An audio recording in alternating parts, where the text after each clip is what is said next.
15h35 à la paroisse Bon Berger de la télévision, deuxième.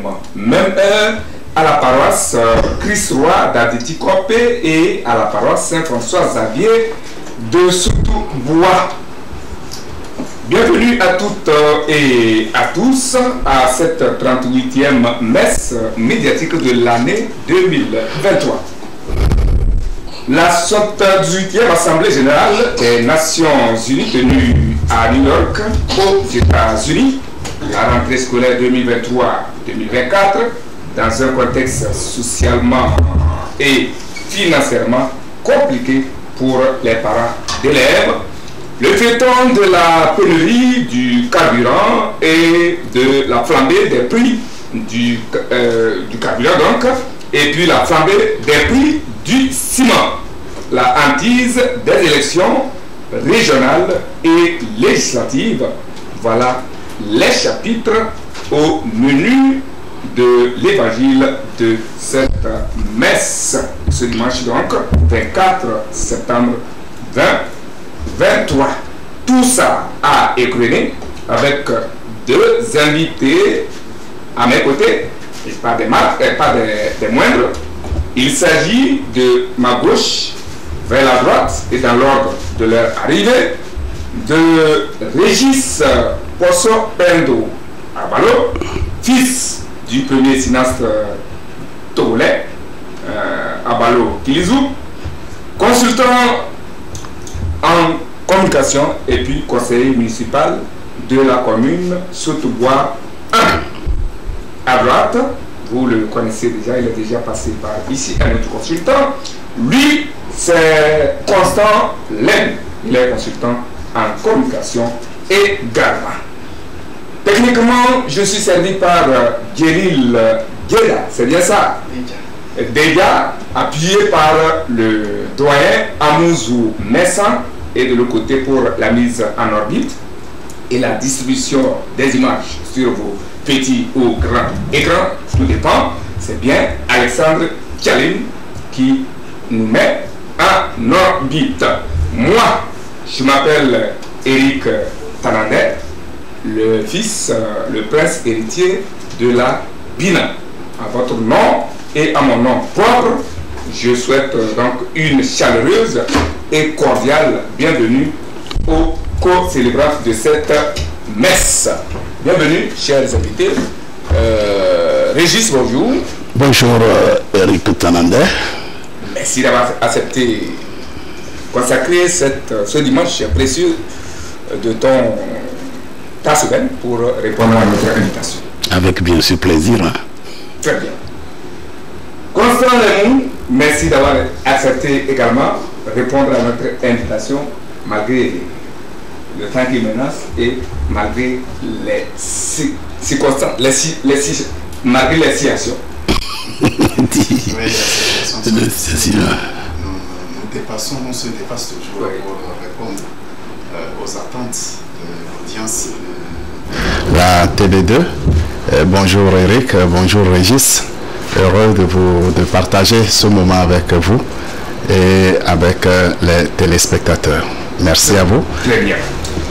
En effet, comme je le disais plus haut, le Togo, par le biais du ministre des Affaires étrangères et des Togolais de la diaspora et de l'intégration sous-régionale, Robert Doucet, a pris part au nom du chef de l'État togolais à la 78e Assemblée Générale des Nations Unies à New York, aux États-Unis.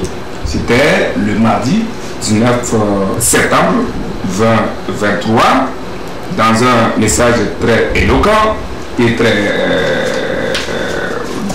très haut niveau. Voilà. Monsieur Robert Doucet a prêché pour un investissement en faveur de la paix en Afrique et la non-ingérence de l'extérieur dans les affaires des États, surtout africains. Question, Constant, je commence par vous. Comment avez-vous trouvé la préoccupation de Robert Doucet qui a mis l'accent sur la paix et la non-ingérence dans les affaires des États, surtout africains? Merci Eric. Sur cette question, je pense que le monde entier s'est retrouvé à la grande messe à Washington pour l'Assemblée générale des Nations Unies. Occasion pour les différentes nations d'intervenir et de participer au débat général.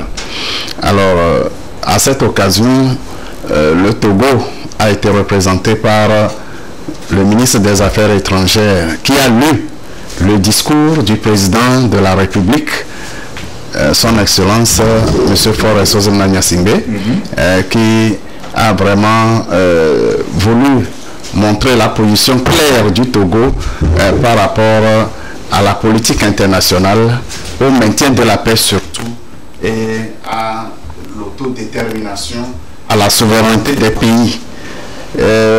Robert Doucet a exprimé cette vision du président de la République à travers un discours tantôt en français, tantôt en anglais, pour montrer l'ouverture du Togo aussi bien vers le monde francophone que vers le monde anglophone, de par son appartenance récente au Commonwealth. Au fond, je pense que le président de la République a voulu dire au monde entier la fidélité du Togo au maintien de la paix dans le monde, que ce ne soit pas seulement au Togo, dans la sous-région, mais la paix, rien ne vaut la paix pour le développement des nations, et nous n'avons aucun intérêt à provoquer les conflits armés. C'est pourquoi, depuis sa naissance, depuis son autodétermination, le Togo s'est placé toujours du côté de la paix et s'investit pour la paix. C'est ce que Robert Doucet a clairement exprimé aux Nations Unies la semaine dernière. D'accord. Régis, votre analyse de la chose, selon vous, pourquoi le Togo, par le truchement de Robert Doucet, a mis la paix et l'intégration, la non-ingérence, pardon, dans les affaires des États au cœur de la préoccupation au cours de cette rencontre grande envergure? Oui, les propos du ministre des Affaires étrangères ne doivent pas nous surprendre. Parce que le Togo, lorsqu'on parle de la paix dans la sous-région, ou même en Afrique, le Togo est un modèle. Je me rappelle que sous le feu Gnassingbé Yadema, on appelait le Togo comme havre de la paix. Et puis, vous voyez, Faure Gnassingbé est resté dans la logique des racines, de nos racines profondes, imbibées dans la paix.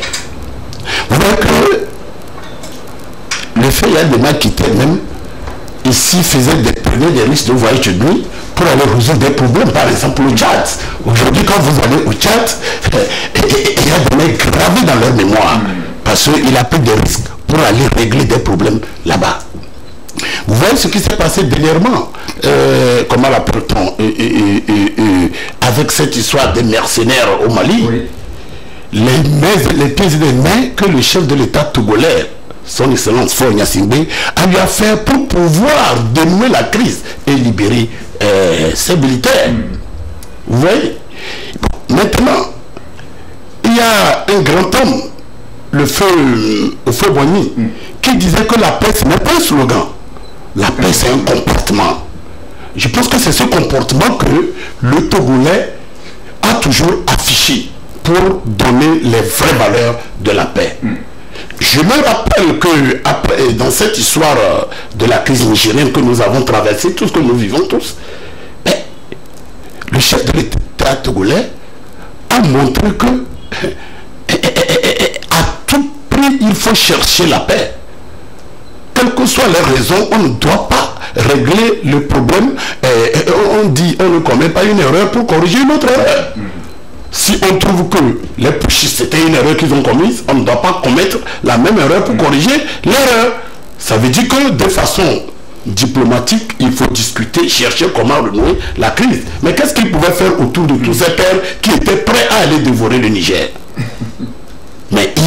est revenu, il a dit, ben, si je ne peux pas les battre là-bas, pour les amener à comprendre qu'on ne doit pas être dans cette logique, il faut quand même que je fasse quelque chose. Et nous avons vu que la première mission qui était partie au Niger, ils ont été accueillis par des coups de cailloux.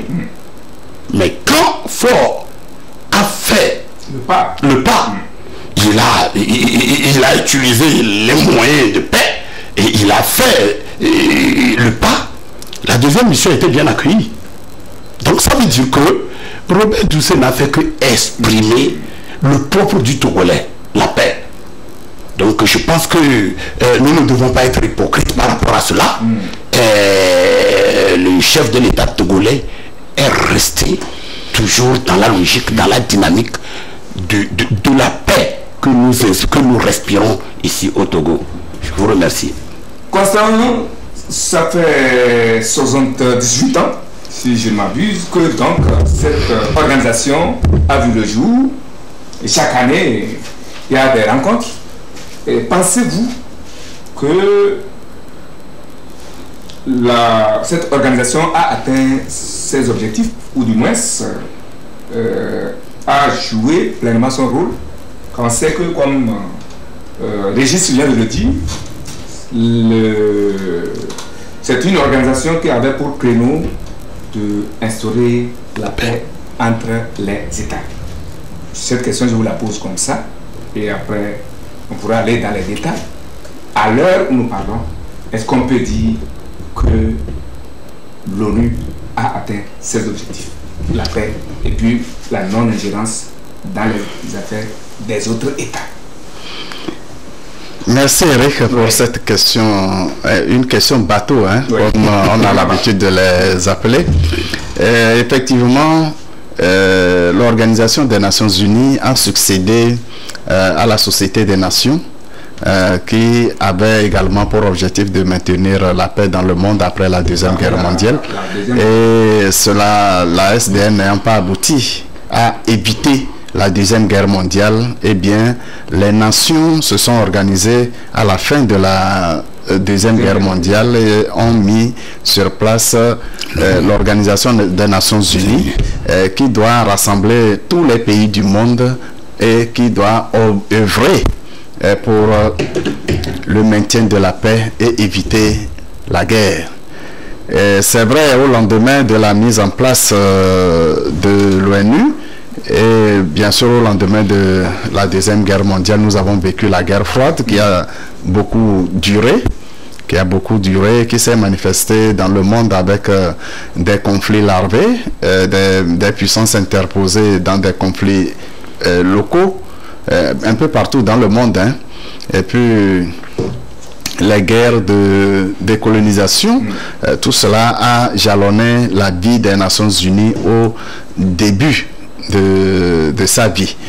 Aujourd'hui, quand nous analysons, on peut dire oui, les Nations Unies ont réussi à éviter une grande guerre.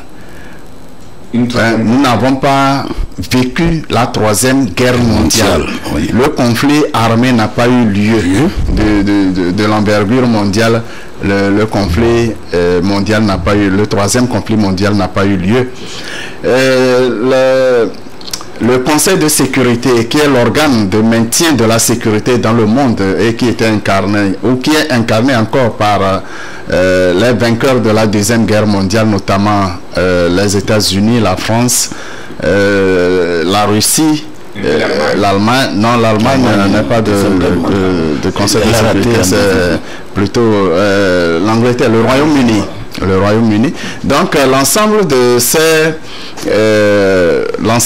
pays membres du Conseil de sécurité avaient pour mission, chacun dans sa zone, de maintenir la paix, organiser le désarmement. S'il y a déjà des armes qui circulent, organiser le désarmement et maintenir la sécurité partout dans le monde, accompagner les pays qui venaient d'accéder à la souveraineté internationale, donc d'accompagner ces pays à leur autodétermination, à leur développement et à l'épanouissement des populations. Au bilan aujourd'hui, du point de vue du développement des pays qui étaient à leur naissance comme pays souverains, je peux dire, sans risque de me tromper, que cela a été un échec. Un échec dans la mesure où les pays nouvellement indépendants, vraiment les pays africains, sont restés encore à se chercher dans les voies et moyens pour leur développement. Bien entendu, l'Afrique est le continent le plus riche et chaque pays africain pris individuellement a les ressources nécessaires pour se développer. Malheureusement, ces pays, ces puissances occidentales qui avaient pour rôle d'accompagner ces pays, ces zones nouvellement indépendantes, ont plutôt transformé ces nouveaux pays en des sources de ravitaillement à leur développement. C'est ce qui est arrivé, c'est ce qui s'est manifesté au début des années 60, disons au lendemain des indépendances.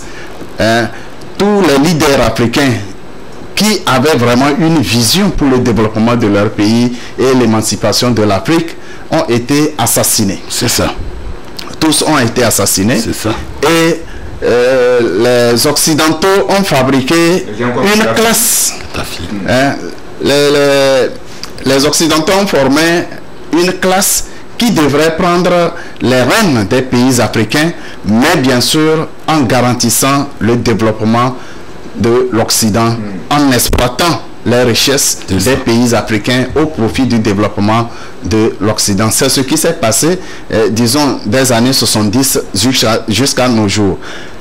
Tous les leaders qui ont tenté de s'y opposer ont été tout simplement assassinés. Je prends l'exemple de Sylvanus Olympio. Je prends l'exemple de Patrice Lumumba. Je prends l'exemple récent de Thomas Sankara et de Muammar Kadhafi. Ce sont des exemples parlants et aucun ne peut lever le doigt aujourd'hui pour nous dire avec exactitude quelle a été la faute commise par ces leaders africains qui ont été assassinés. C'est pourquoi je dis les Nations Unies ont échoué de ce point de vue par rapport au développement de l'ensemble du monde, à rechercher l'épanouissement de l'humanité dans son ensemble. Dans cette quête, nous sommes rendus compte que les Occidentaux ont considéré les Africains comme des sous-hommes. Et par conséquent, les Africains n'avaient pas droit à se développer, à s'émanciper, à profiter de leurs richesses. Plutôt, les Occidentaux ont pensé que les richesses africaines ou l'Afrique dans son ensemble appartenaient aux puissances occidentales et que ces puissances devraient se partager tout simplement les zones d'exploitation et exploiter allègrement les richesses du pays. Aujourd'hui, ces conflits ne sont pas terminés. Nous avons des conflits un peu partout. Lorsque je prends l'exemple de la guerre en Ukraine, en réalité c'est la Deuxième Guerre mondiale qui est circonscrite en Ukraine.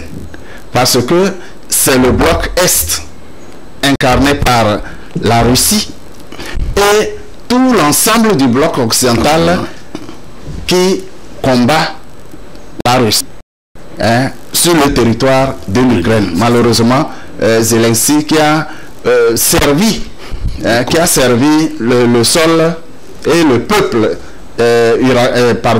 ukrainien comme un champ d'expérimentation des armes les plus sophistiquées. Voilà malheureusement le conflit que nous vivons le plus dans le monde. En Afrique, le terrorisme frappe un peu partout suite à l'assassinat de Kadhafi qui avait un plan de maîtrise de la sécurité au niveau du Sahel. Ça a été savamment planifié parce que Kadhafi programmait, ou du moins avait déjà un plan de sortie de l'Afrique de l'ornière. Il fallait vraiment amener l'Afrique à être indépendante vis-à-vis de l'Europe et des autres puissances occidentales ou orientales. Malheureusement, très vite, les pays occidentaux, les puissances occidentales en tête, la France, a trouvé les moyens nécessaires pour assassiner Kadhafi. Conséquence, le Sahel et l'ensemble de l'Afrique est menacé par la paix. Malheureusement également, certains leaders africains, certains présidents africains n'ont pas encore compris ou sont toujours des marionnettes des pays occidentaux. Dans la crise du Niger, avant le Niger, le Mali, le Burkina, nous avons vu les agitations. Les agitations parce que les valets, les préfets de la France qui sont à la tête de ces différents pays étaient prêts à asphyxier et tuer les populations africaines pour sauvegarder les intérêts de la France. Pourquoi l'UEMOA, qui est un espace de développement économique, va servir plutôt à asphyxier le peuple nigérien, le tuer si possible, parce qu'on veut sauver les intérêts de la France? Pourquoi les pays de l'Afrique de l'Ouest, de la CEDEAO, s'arment, se mobilisent les troupes et les ressources pour aller combattre, livrer la guerre au Niger parce qu'on veut sauver la France? Sinon, dites-moi, quel est l'intérêt du peuple ivoirien à restaurer le président Bazoum au pouvoir au Niger? Quel est l'intérêt à vouloir restaurer le président Bazoum au pouvoir au Niger? Quel est l'intérêt du peuple ivoirien? Quel est l'intérêt du peuple béninois? Je n'en ai pas vu. Quel est l'intérêt du peuple sénégalais à voir Bazoum au pouvoir? Rien. Sauf que ces présidents, pris individuellement, ont peur de la nébuleuse ou de ce phénomène de coup d'État. C'est tout l'intérêt. Mais au contraire, sur le plan économique, aujourd'hui, le Bénin souffre des sanctions prises par l'UEMOA. Le Bénin a fermé ses frontières avec le Niger et le port du Bénin a pris un coup sérieux. Aujourd'hui, les Béninois sont mal vus au Niger. Parce que leur président a décidé d'aller livrer la guerre et tuer les Nigériens. Je ne vois pas quel est l'intérêt de ces présidents. Mais je salue vraiment la vision claire du président Faure Essozimna Gnassingbé, qui a choisi d'aller sur les pas de son père, maintenir la paix au Togo, dans la sous-région et partout dans le monde où il a la possibilité d'intervenir et semer les graines de la paix. Il n'hésite à le faire. Merci. Régis Posobendo, je me tourne vers vous pour la même question. À plusieurs, on est intelligent, les Chinois. C'est vrai qu'il nous a fait, fait l'histoire. Il est historien. Je suis littéraire, je ne suis pas historien. Je suis communicateur. Voilà. Donc, j'espère que vous aussi, un bon consultant en communication également, journaliste de votre État, vous avez votre angle de vue de cette question. Vous voyez, franchement, mon cher collègue a tout dit. Mais bon, dans tous les cas, ça ne peut pas l'empêcher d'ajouter quelque chose, bien d'appuyer, de mettre un coup de marteau sur le point de vue. Il a tout dit, C'est dommage. Il faut que l'Africain se réveille. C'est vrai, entre-temps, ces organisations, c'était pour sauvegarder, pour voilà, mais à un moment où les intérêts sont rentrés dedans, ils ont perdu leur vision. Parce que tout ce qui se passe, c'est une question d'intérêt. C'est une question d'intérêt. Maintenant, il faut que les Africains commencent par comprendre que eux aussi, ils doivent voir leur intérêt. Ce n'est pas parce que, à un moment donné, on a l'impression que pour l'Africain, tout ce que le blanc fait est bon. Si le blanc fait quelque chose, l'Africain va applaudir. La même chose, un Africain va faire, l'Africain même va trouver que c'est mauvais. Je vais vous donner un exemple. Entre-temps, j'étais à l'Institut international de journalisme à Abuja où j'intervenais. J'y ai intervenu pendant 15 ans. Quand j'ai fait mes 10 ans d'intervention là-bas, donc c'était mon 10e anniversaire, et le corps journalistique devait m'interviewer, me demander.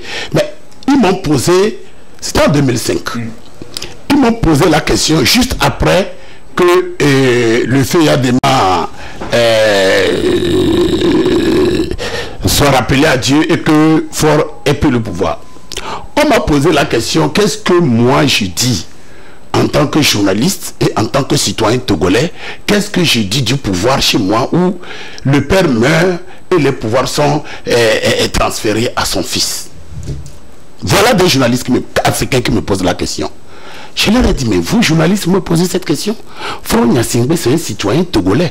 Il a des droits et des devoirs. Il a des droits d'être voté. Il a le devoir aussi de voter pour quelqu'un ou pour lui-même. Mais c'est vrai, dans la mêlée, on lui a imposé, mais il a compris que non, il ne va pas rentrer par la petite porte, il veut rentrer par la grande porte. Et il a démissionné pour aller aux élections. Et il a gagné les élections. Est-ce que par rapport à ça, on va dire qu'on lui a transféré le pouvoir? Alors, qu'est-ce que vous allez dire de Jules et de Bush Junior, qui a pris après son papa? Dans un pays dit grandement démocratique. Et ils sont allés jusqu'à dire que maintenant, là-bas, comment l'appelle-t-on, Bush est parti, le père est parti, et quelqu'un d'autre a pris, et après son fils est venu. Je dis oui. Pourquoi ça doit être, le scénario doit être le même? Est-ce que, dans tous les cas, il est parti, son fils a pris? Que quelqu'un soit passé ou pas, son fils a pris. Si c'est en Afrique, que si c'était la même chose qui s'était passé, peut-être le père au Togo, le père est parti et quelqu'un d'autre prend après, le fils vient, vous allez critiquer. C'est parce que chez le blanc, surtout ce que le blanc fait est bon. Comment nous les Africains ne voulons pas nous réveiller? Voilà. C'est-à-dire que le problème même de l'Afrique, c'est nous les Africains. Il faut qu'on se réveille de notre long sommeil. Il faut qu'on se réveille de notre... Je vais donner un exemple palpable, très simple. Oui. Mon frère Eric, ouais, Dieu nous a donné la nature. Dans le jardin d'Éden, il n'y avait pas de pharmacie. Dans le jardin d'Éden, il n'y avait pas d'hôpital. Oui. Ça veut dire que ce que les grands hommes, nos anciens là mangeaient, c'est dans les plantes.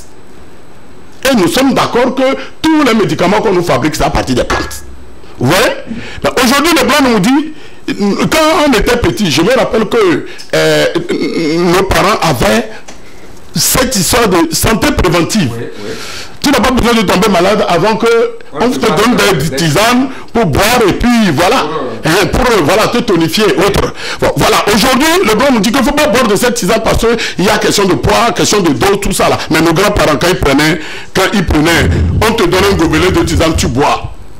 Qu'est-ce que ça faisait? Juste parce qu'ils ne veulent pas qu'on aille là-bas, parce que si on va là-bas, on ne sera plus malade pour aller vers les pharmacies où ils ont investi. Vous voyez, l'Africain suit.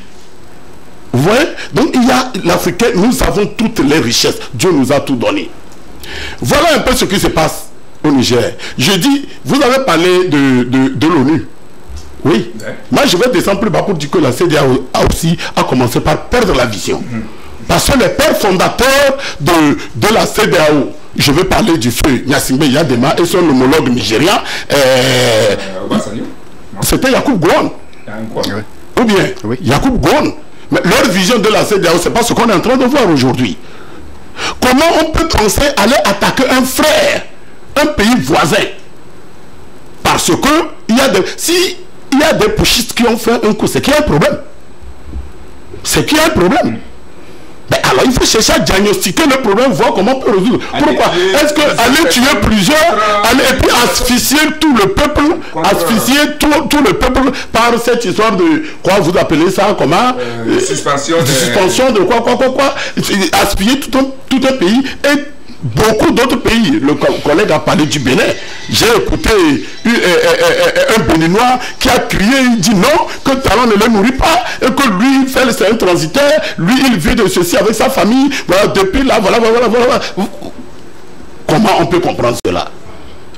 Comment on peut comprendre cela? Il est temps que l'Afrique, le collègue a tout dit, et je ne veux pas revenir là-dessus, mais seulement je voudrais lancer ce cri d'alarme. Dire aux Africains, il est temps de se réveiller. Et si les marionnettes de l'Occident ne cessent pas leur façon de faire, la nouvelle génération africaine ne va plus tolérer. La nouvelle génération là, ils ne se laissera plus faire. Donc il faut que les gens qui entendent la bien entendre.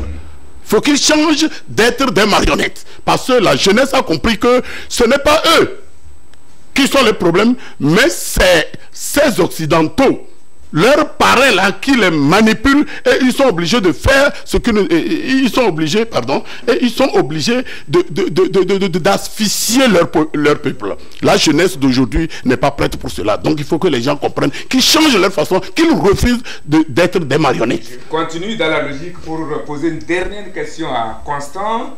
Vous avez relevé le pour et le contre, les forces et les faiblesses de l'ONU, n'est-ce pas, de l'Organisation des Nations Unies. Et si on doit résumer, c'est que sur le plan du blocage des autres guerres éventuelles,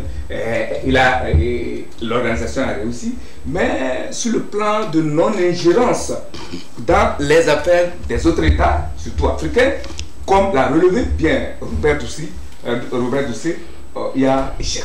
Alors, à qui la faute? C'est la dernière question. La faute est suffisamment partagée. Elle est partagée dans la mesure où, même si c'est les bénéficiaires de ces ingérences qui créent la situation, les victimes ou une partie des victimes participent activement. Lorsque je parlais tout à l'heure de la crise nigérienne en exemple,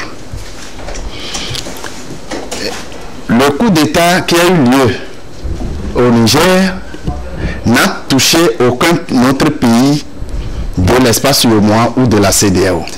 Mais lorsque la France a réagi, a réuni son conseil de défense, instruction a été donnée aux pays de la CEDEAO d'intervenir et de casser cette dynamique au Niger et de réinstaller Bazoum au pouvoir. Aucun pays de la CEDEAO, notamment les présidents vont en guerre, les différents présidents vont en guerre, ne se sont pas posé la question quel est l'intérêt de leur pays à participer à cette ingérence, à cette opération militaire au Niger. Aucun président ne s'est posé cette question. Malheureusement, ils n'ont même pas consulté leur Assemblée nationale. C'est ça. Autrement dit, les peuples n'ont pas été consultés. C'est ça. Heureusement pour nous qu'il y a un éclaireur pacifique, pacifiste sur la question. C'est ça. Le président Faure a fait tout ce qu'il devrait faire et aujourd'hui, la voie diplomatique est privilégiée pour résoudre le problème au Niger. Même ceux qui avaient déjà mobilisé les troupes pour intervenir privilégient à présent la voie diplomatique proposée par le président du Togo. Quoi de plus noble? Alors, ces ingérences, Robert Doucet a clairement dit le Togo ne s'ingère pas. C'est ça. On s'ingère pourquoi? C'est parce que lorsque la puissance occidentale trouve que le président en exercice ne garantit pas les intérêts de la France, eh bien on envoie Bob Denard pour l'enlever. C'est ça, c'est ça. Ou on crée un conflit, une situation. Vous prenez l'exemple de la Libye. Malheureusement, en ce moment, les médias n'étaient pas aussi développés, l'information n'était pas aussi accessible qu'aujourd'hui. Tout le montage qui a eu lieu à Benghazi pour monter un groupe de Libyens à s'opposer au président Kadhafi, a réclamé la démocratie et qui a servi de leitmotiv, d'argument à Sarkozy qui a demandé l'autorisation du Conseil de sécurité pour intervenir et tuer le président Kadhafi. Où est la démocratie en Libye aujourd'hui? Où est la démocratie? Aujourd'hui, une des villes de la Libye est touchée par l'inondation. Les Libyens ne sont pas en mesure de se reconstruire. Mais au temps de Kadhafi, aucun phénomène, aussi naturel qu'il soit, aussi violent qu'il soit, ne pouvait surpasser les efforts de ce pays. Aujourd'hui, quand vous parlez d'ingérence, prenez la guerre en Ukraine. Les accords étaient clairs que l'Ukraine serait un pays neutre, ne serait pas membre de l'OTAN. Mais rapidement, les puissances occidentales, les États-Unis en tête, ont commencé à armer l'Ukraine en face de la Russie. La Russie a dû réagir pour préserver la paix. Aujourd'hui, personne ne s'en cache. Aucune puissance ne s'en cache du point de vue de la mobilisation financière, la mobilisation en armement et tout pour aller combattre la Russie. Personne ne s'en cache. C'est de l'ingérence. Parce que la Russie n'a déclaré la guerre à aucun autre pays que l'Ukraine. C'est toujours de l'ingérence. Ces exemples peuvent se multiplier. Ouattara à la présidence de la République en Côte d'Ivoire est le fruit de l'ingérence de la France dans la scène politique ivoirienne. C'est la France qui a dégagé Gbagbo de force à coup de bombardement pour installer Ouattara. C'est toujours de l'ingérence. Les exemples peuvent être se multiplier. Oui, sauf... Oui, je voulais ajouter quelque chose. Bon, ok. Je ne vais plus m'atteler sur l'ingérence. Il a employé un mot aujourd'hui, et un mot que je voulais venir là-dessus, c'est-à-dire la démocratie. Cette histoire de démocratie, depuis le début, moi j'ai dit que l'Afrique a raté. Parce que, Eric Tanander, le prince héritier... regardez Monsieur Leblanc, la petite Fabiella, le papa veut faire quelque chose. Le fils trouve que non, c'est pas bon, on peut le faire comme ça. Le papa écoute le fils et il le voit essayer. Et c'est comme ça. Depuis l'enfant, ils ont grandi avec ça. Chez nous, en Afrique, où même à ton âge, quand tu es prêt à t'épouser la famille impliquée, ta maman, ton papa, tout le monde est impliqué. Tu ne peux pas te décider tout seul. On va nous dire que le blanc qui a commencé comme ça depuis le bas âge là, nous allons le copier. Ça veut dire que normalement cette démocratie, quand elle est arrivée, nous les pays africains devraient se retrouver à un sommet pour voir comment cela peut être appliqué par rapport à leur réalité. C'est ça qu'on a raté. Maintenant, tout ce qu'elle a dit tout à l'heure, l'ingérence et tout ça là, où est la démocratie dans ça? Est-ce que avec cette démocratie qu'on nous enseigne, quelqu'un a le droit de s'ingérer dans les affaires internes de quelqu'un d'autre, de notre pays? Mais au fait, la démocratie c'est quoi? La démocratie ne se résume pas à l'alternance au pouvoir ou aux élections présidentielles et d'ailleurs des élections truquées d'avance. La démocratie, si ce sont les élections, cette démocratie s'est toujours passée dans nos pays. Dans mon village, l'élection du chef canton se fait de façon démocratique. Les candidats sont sur un terrain, un grand terrain, et chacun s'aligne derrière le candidat choisi et le décompte est fait. Le résultat s'est fait devant tout le monde. Alors, c'était ça. Il y a meilleure démocratie que cette heure. Ou encore, dans le sud, les chefs traditionnels sont, disons, c'est par famille. Ce sont des familles qui détiennent la chefferie. Et on sait de quelle façon la succession se fait. Mais toute la communauté organisée vit de façon démocratique, chacun dans son rôle. Les Occidentaux n'avaient rien à apprendre à l'Afrique. C'était juste un moyen pour déstabiliser la dynamique qui était là, la consolidation de la stabilité politique qui était déjà là à la fin des années 80. On rentrait dans les années 90 pour vraiment lancer l'Afrique sur de bons rails de développement, mais il fallait venir troubler. Sinon, le discours de la boule n'a servi absolument à rien aux pays africains. Et puis, on va. Oui, je sais que nous avons d'autres sujets. Bon, ok.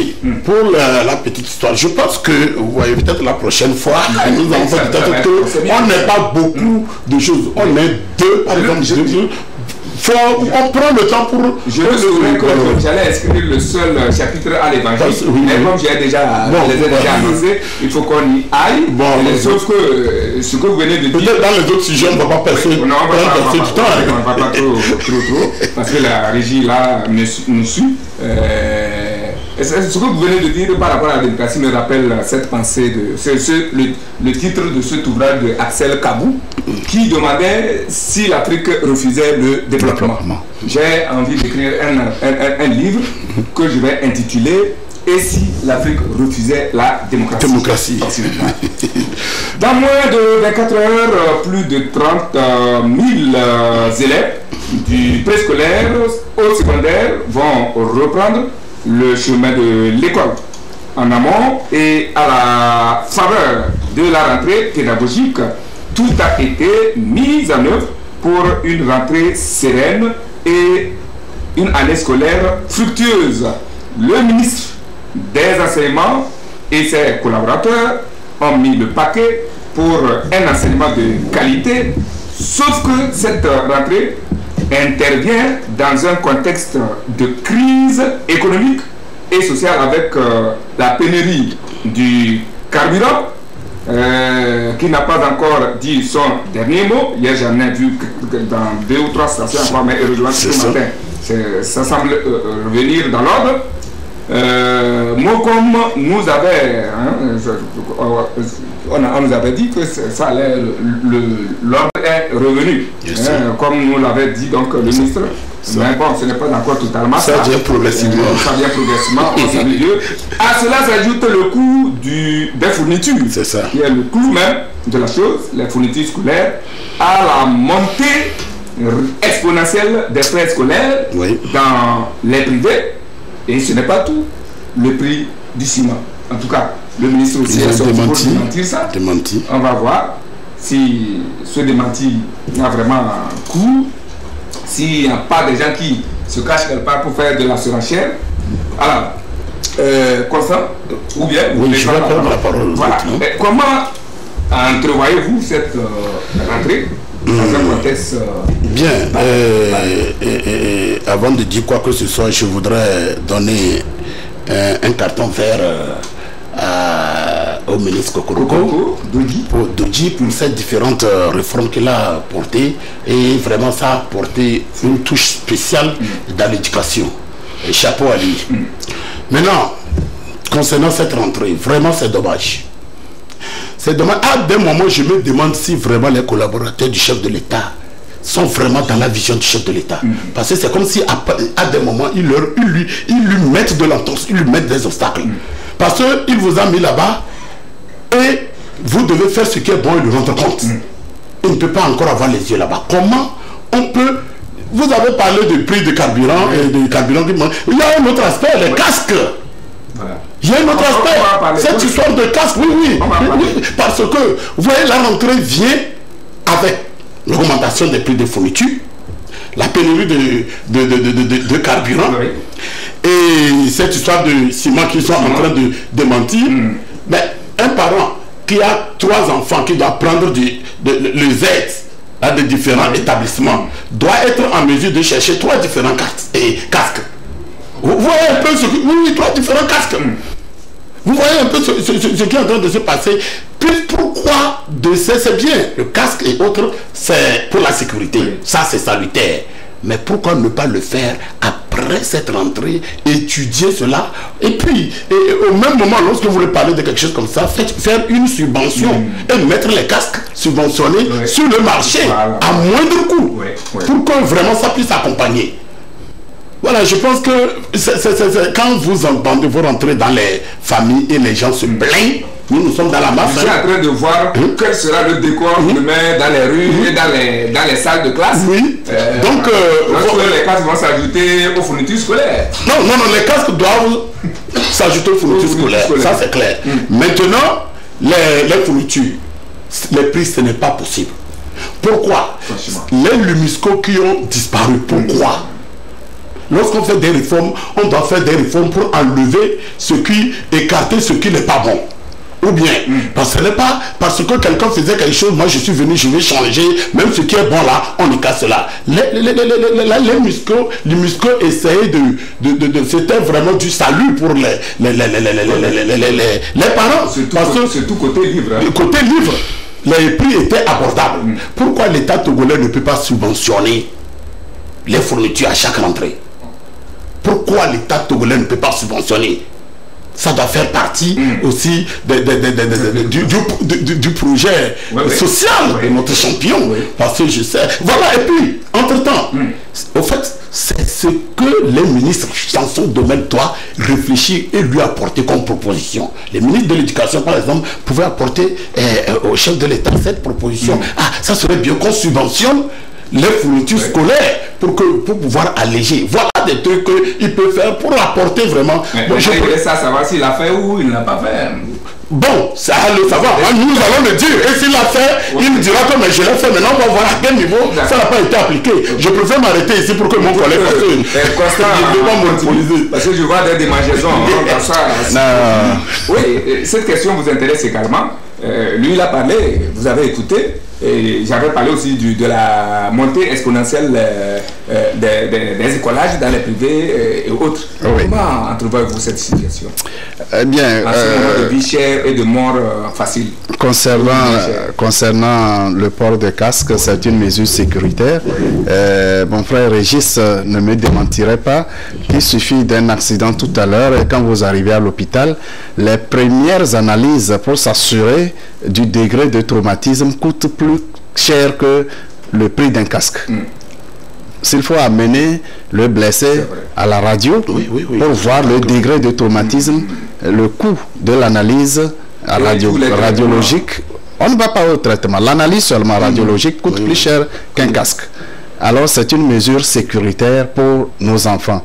Et puis, c'est mieux que l'enfant se sente sécurisé, reste à l'école, plutôt que de garder l'hôpital pendant longtemps, pendant que les cours se déroulent. Je pense que c'est plutôt une mesure sécuritaire.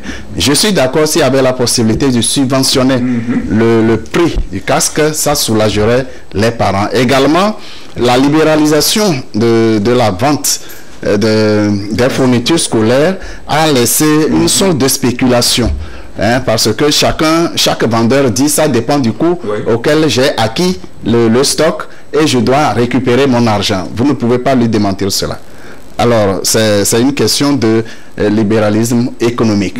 Maintenant, l'État pourrait aussi intervenir d'une manière ou d'une autre pour soulager la peine des parents. Au niveau des écoles privées, oui, les frais scolaires ont connu une flambée.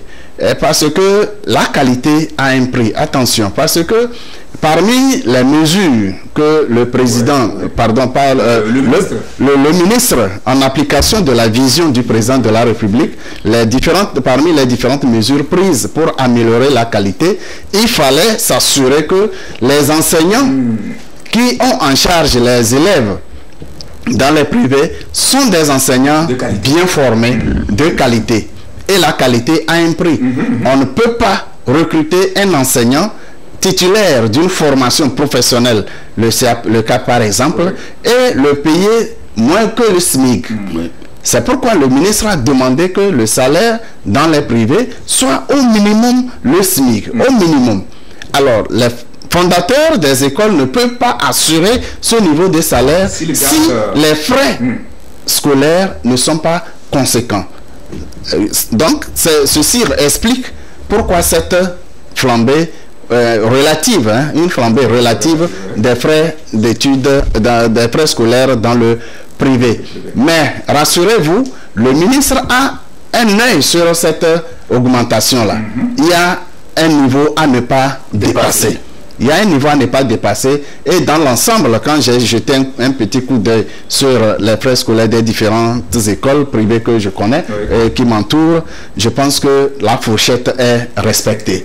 Il revient aux parents de faire l'effort. Nos enfants, nous les aimons. Eh bien, cela nous demande beaucoup de sacrifices. Il faut également des mesures d'accompagnement des parents. On peut relever le niveau de salaire, pourquoi pas. On peut trouver des mécanismes pour aider aussi ceux qui ne sont pas des travailleurs salariés, pour que chacun puisse supporter le coût de cette vie scolaire qui concerne tout le monde. Maintenant, concernant les apprenants eux-mêmes, vous avez parlé de 30 000, c'est bien au-delà. Nous pouvons tabler sur 3 millions d'apprenants. Ah oui. Minimum 3 millions. J'ai dit 3 000. Vous avez parlé de 30 000. Voilà. Donc, 3 millions. Voilà. La Suisse linguistique. Nous sommes un peu plus de 3 millions. Oui. Nous avons un peu plus de 3 millions d'apprenants attendus dans les différents établissements préscolaires, primaires, secondaires 1 et 2 et enseignement technique. Je pense que c'est l'occasion pour nous de souhaiter une bonne rentrée scolaire à toute la communauté scolaire. D'abord les apprenants, les apprenants eux-mêmes, les formateurs, les enseignants, les parents et toutes les autorités en charge du système éducatif au Togo. Je pense que Dieu les autres partenaires. Bien sûr que Dieu les accompagne, les illumine. C'est vrai, ce sera très difficile parce que les partenaires qui ont l'habitude d'accompagner le système éducatif n'a pas toujours les ressources parce que beaucoup ont orienté les efforts vers la guerre en Ukraine.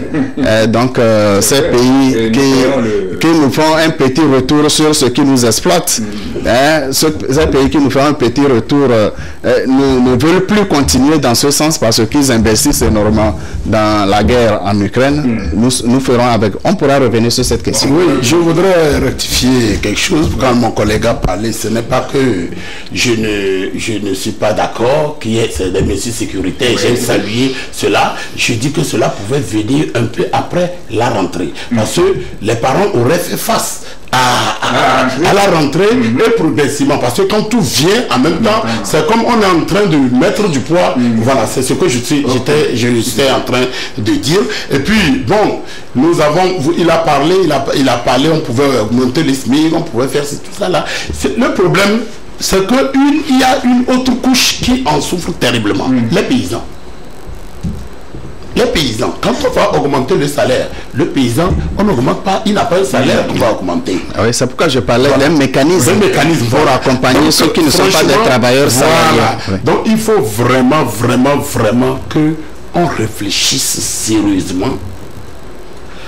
Chaque fois que on doit prendre une décision qui va influer financièrement, qu'on réfléchisse à fond et voir comment on peut, comme il l'a dit, élaborer un mécanisme pour que ça ne pèse pas sur les populations. Voilà. Donc, vous voyez, quand je le dis conseiller, je suis dans la masse, je sais ce que les gens disent chaque jour, et voilà. J'ai eu même à lâcher que c'est comme ces collaborateurs lui mettent...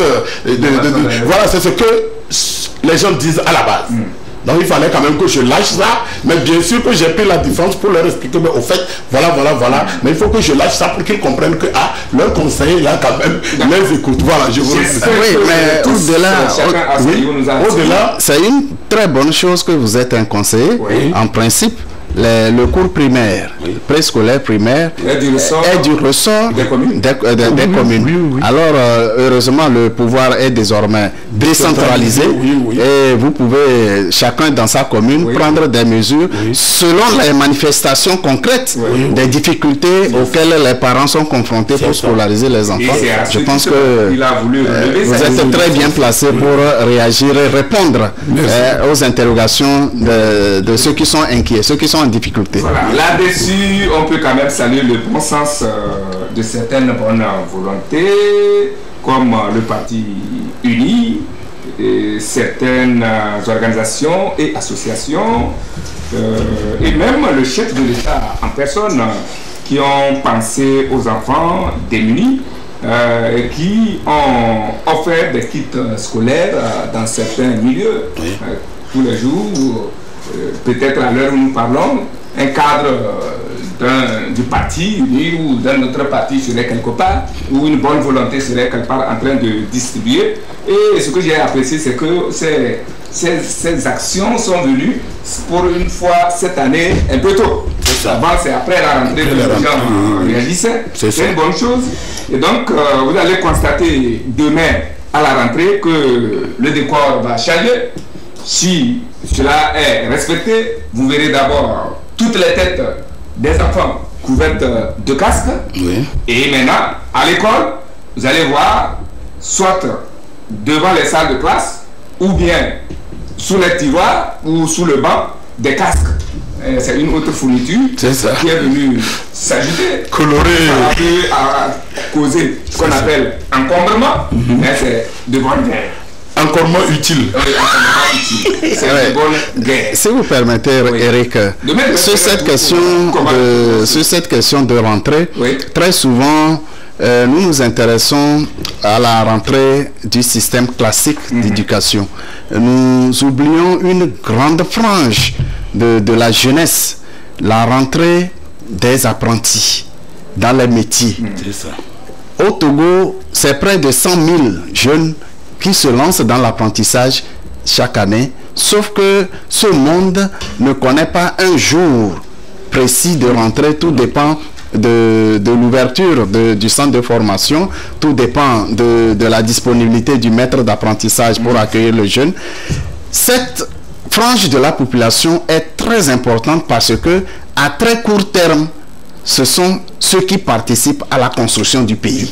Merci. Lorsque vous prenez deux jeunes titulaires du BPC par exemple, en âge d'aller en formation professionnelle, lorsque celui qui poursuit le bac dans l'enseignement général par exemple, et l'autre va dans la formation professionnelle, au bout de 6 mois, 1 an maximum, celui qui est dans la formation professionnelle ne tend plus la main à ses parents pour prendre son petit déjeuner. Parce qu'il travaille déjà, il change une bricole et gagne de l'argent. Jusqu'au master, celui qui poursuit l'enseignement général va toujours tendre les mains à ses parents. Et après le master, il devient comme un témoin de Jéhovah. Il tient ses diplômes, ses parchemins dans le sac et il court les entreprises, les administrations pour chercher du travail. Pendant ce temps, celui qui s'est installé à la formation professionnelle s'est déjà installé, il produit, il gagne et il s'occupe de sa famille et il peut employer d'autres personnes. Il y a lieu vraiment que les responsables en charge de l'éducation, de la formation orientent le maximum de jeunes en âge de formation professionnelle vers les apprentissages directement chez les patrons, en entreprise ou dans les centres de formation professionnelle pour endiguer le problème de chômage qui menace dangereusement notre société. Les gens ont commencé par comprendre. J'ai rencontré au moins 5 ou 6 de mes élèves qui ont réussi au bac. Quand je leur demande qu'est-ce que vous voulez faire à l'université, la plupart disent qu'ils vont apprendre l'informatique, ils vont apprendre un métier. Il y en a même qui proposent d'apprendre la coiffure, les filles ou la couture. Il y a des métiers porteurs, il y a de nouveaux métiers, il y a des métiers en tension. Les besoins sont là, mais les formations ne suivent pas. C'est très important. Il serait même intéressant qu'on organise une journée de l'apprentissage. Une journée de l'apprentissage où partout au Togo, dans les préfectures, tous les apprentis en première année sont rassemblés et ils servent d'exemple à tous ceux qui ne savent pas qu'il faut s'orienter vers un métier. Oui, je pense que ce qu'il a dit, on n'a qu'à essayer d'enfoncer le clou. Ce qu'il a dit, c'est très important. Et en fait, la manière dont nous tous, on est intéressés par la rentrée scolaire, il faut qu'on fasse que ce soit ainsi pour les rentrées des artisans. Il peut y avoir une rentrée officielle. Pour l'entrée en apprentissage. Bien que derrière, des gens peuvent rentrer à part après, mais qu'on ait une journée solennelle, rentrée de solennelle des artisans. Voilà, comme ça. C'est les idées. Voilà, je pense que nous allons approfondir la réflexion. Et Kokoroko n'a pas fait les choses à moitié. Vous les verrez demain. Dans une bonne posture vestimentaire. Il a félicité le ministre Kokoroko parce que vraiment il a bien habillé, tenu bien taillé. Il a travaillé, il a beaucoup travaillé pour refondre vraiment quand on lisait les noms des les primaires, secondaires Pardon? Quand on lisait le nom du remaniement, j'ai eu un appel, un message d'un ami qui disait qu'il a peur qu'il avait peur qu'on échange le cocorico. Et quand c'est terminé, il a applaudi. Il m'a envoyé ses applaudissements par vocal. Alors, on aurait changé Cocoroco, qu'on aurait fait un rakili au système éducatif préscolaire, primaire et secondaire. Franchement, il est dans une dynamique à encourager et nous lui souhaitons bon vent. On me fait signe que le temps est terminé. Je continue un peu, voilà.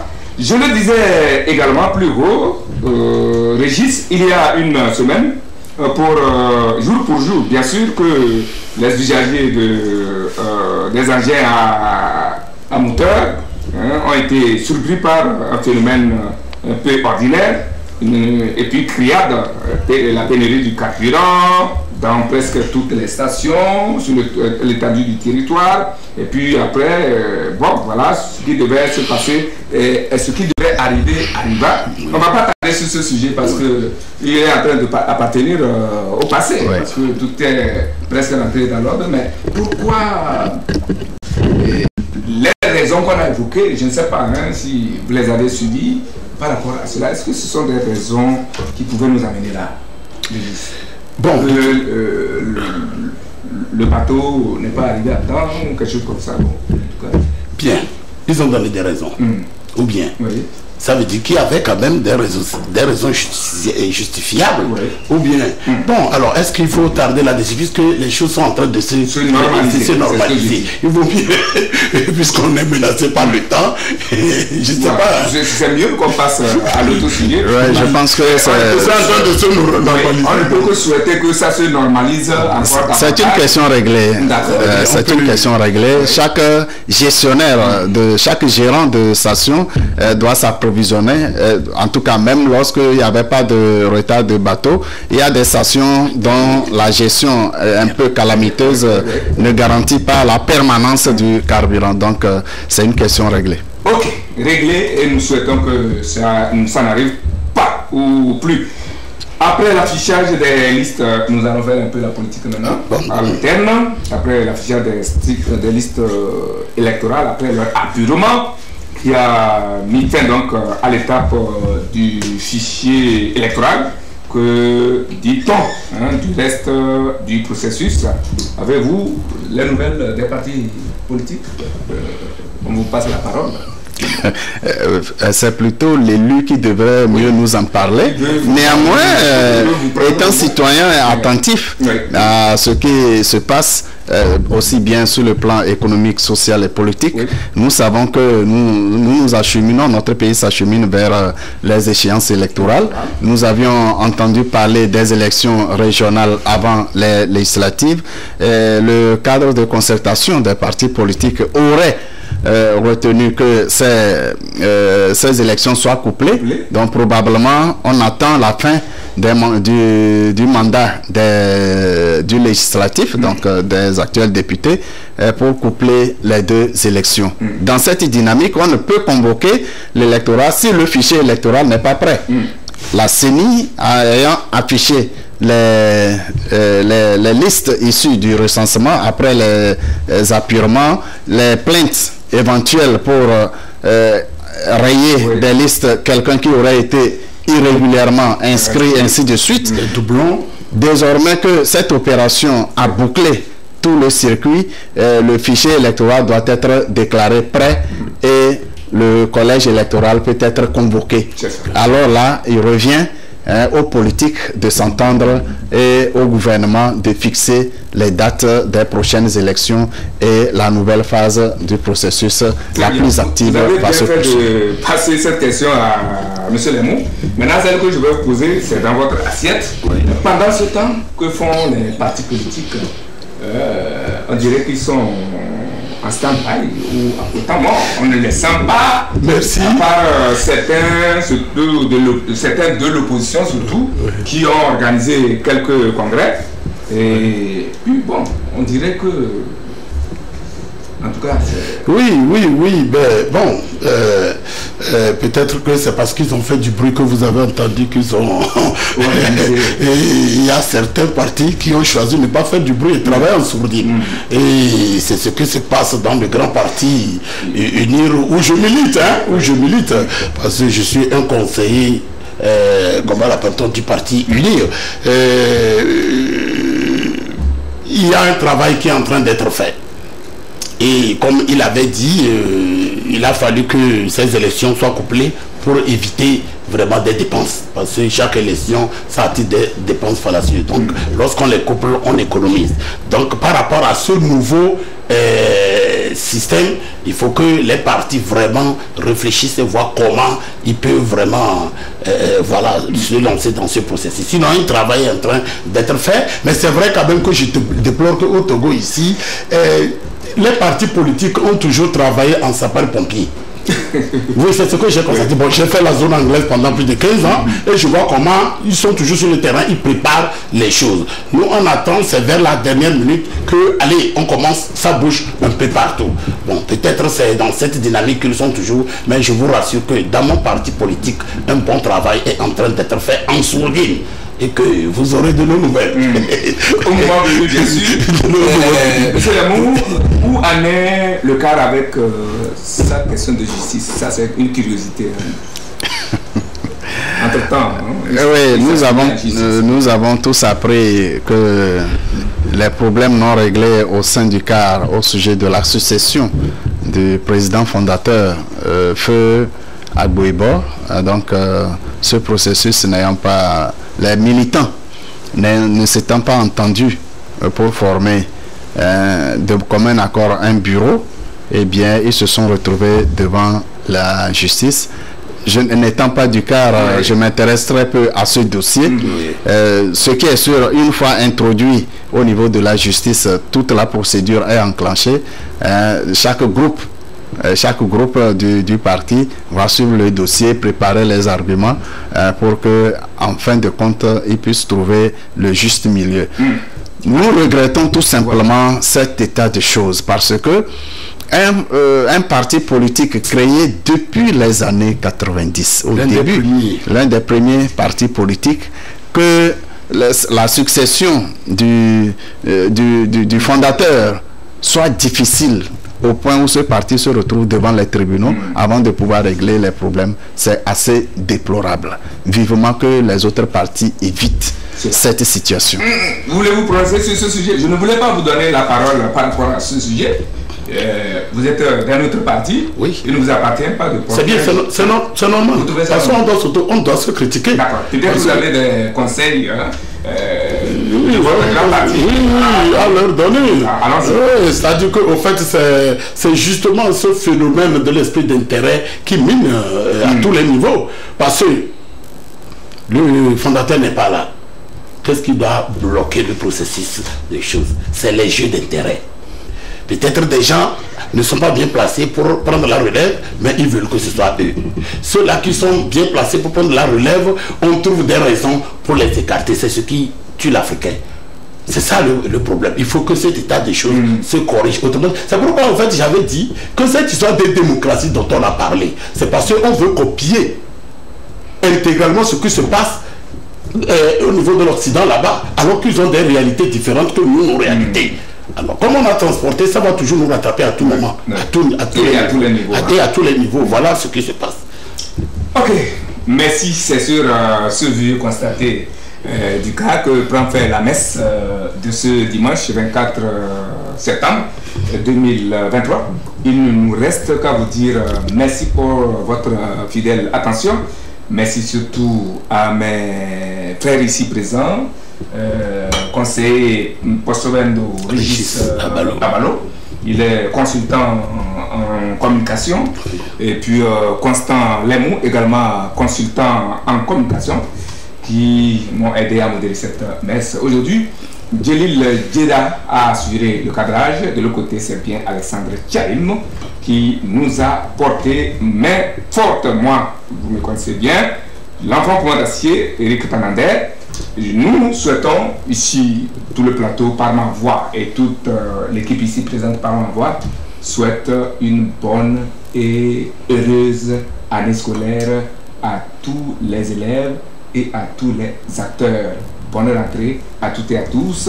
Et encore merci au ministre pour tout ce qu'il fait pour la bonne marche du secteur. Je pense surtout aux élèves du lycée Agogne-Descente et à ceux du lycée de Adeti Copé. Un demi-mot? Oui. Bien sûr, bonne rentrée scolaire à toute la communauté. Vivement que les ministres en charge de l'éducation, je veux parler du ministre Kokoroko, oui, du ministre Odin, qui ont en charge l'enseignement primaire, secondaire, technique. Vivement qu'ils aient les ressources nécessaires pour répondre aux besoins urgents, souvent très énormes en début d'année, pour que l'année soit lancée. Et je pense que les messages ont été lancés également à l'endroit des enseignants pour leur conduite exemplaire, oui, devant les élèves qui sont en réalité leurs enfants. Oui. Désormais, ils sont les parents des enfants, oui, dont ils ont la charge. L'enseignant est toujours l'exemple, oui, de l'élève, mieux que le parent même. D'accord. Oui.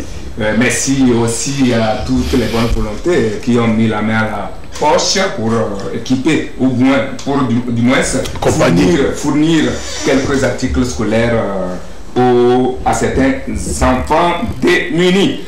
Je ne peux rien apprendre à personne. Je ne peux que les faire réfléchir. Je ne peux rien apprendre à personne. Je ne peux que les faire réfléchir.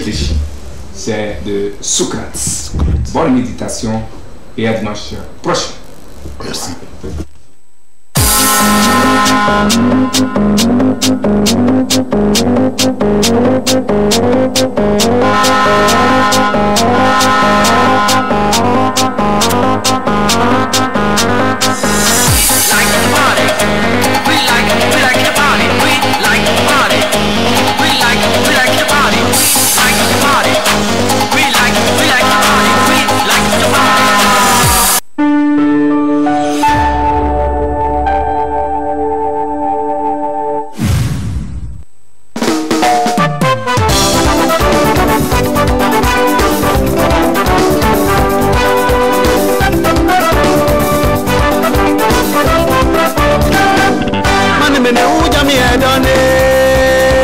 Donne Mendy, donne Mana.